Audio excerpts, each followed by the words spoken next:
That kind of view of Attila as having a moral purpose is one also reflected in Christian texts. And it's the origin, in some ways, of the most famous tag for Attila as the scourge of God. And it's clear that, particularly as Attila moves into France, the stories that are told about saints' lives and miracles as he moves across with the Huns devastating France, there's this sense that in some way Attila is the scourge of God, in the sense that he's been sent by God to punish the people and cities of France for being sinful, for not being Christian, for not showing Christian virtues.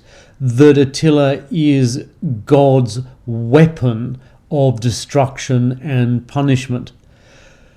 That gives Attila a fairly bad press, of course, as a destructive element, but it also, and this I found fascinating, fits Attila into a Christian story. That Attila and the Huns, far from being foreign or alien, are absorbed into the history of a Christian Europe, and the disasters that the Roman Empire suffer are explained as a direct result of the citizens of the Roman Empire's failure to behave as righteous and upright Christians. To what extent is it possible to say what part Attila played in the downfall of the Roman Empire? There's no simple answer to that question. Although the book is focused on Attila, it resists very strongly imagining that one man destroyed or saved the Roman Empire. It attempts to offer a more complex explanation of the fall of the empire in the West, but I think it's also clear that the Huns play a key role in that fall, both because they expose the fragility of the frontiers of the empire.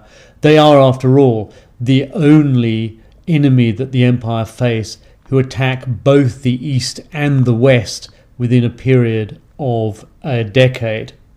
And I think by their involvement in Western internal politics, where they fight on occasions on the Roman side, sometimes against the Goths, sometimes with other Goths, they are an integral part of the confused and belligerent politics of the West in the 5th century.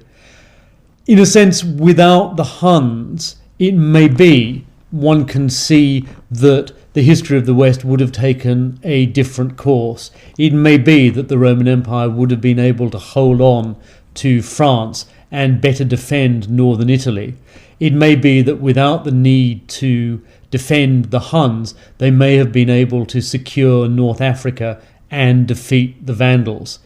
In a sense, the Huns are the last element on the top of the great and difficult pile of concerns that face the Western Empire, and the presence of the Huns prevent the empire dealing with a number of its other crises. So in that sense, the Huns' presence are absolutely key to the decline and fall of the empire in the West.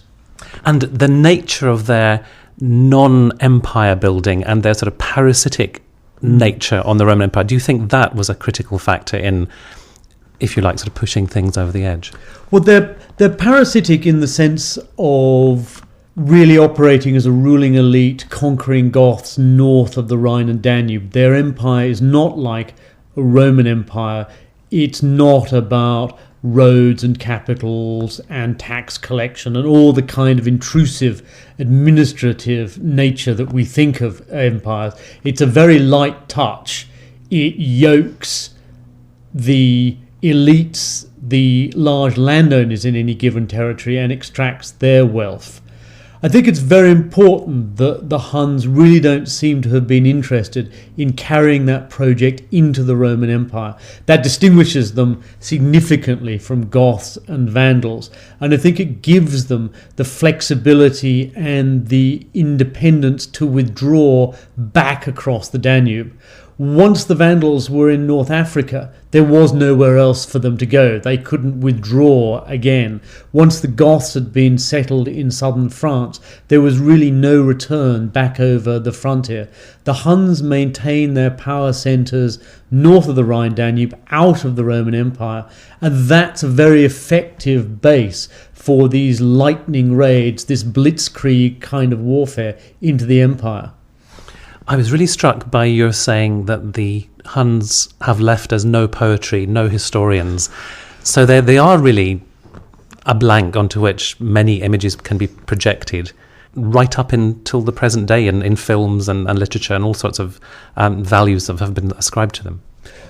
The Huns are a blank canvas, and that's what makes them so interesting. We know only one word of Hunnic, the word strava, the Hunnic for funeral. Otherwise, a collection of proper nouns. We have no Hunnic poetry, we have no Hunnic literature. That means that the story that we get is inevitably one-sided. We know only of the Huns from their archaeology, which is difficult to interpret, and otherwise from the accounts of the people whom they fought and in many cases defeated. That makes Priscus of Panium's nuanced account very important, but it also explains why it's been so easy to hijack the Huns, either as nation builders, as the scourge of God, as the ultimate destroyers. And in a sense it's led to an imbalance.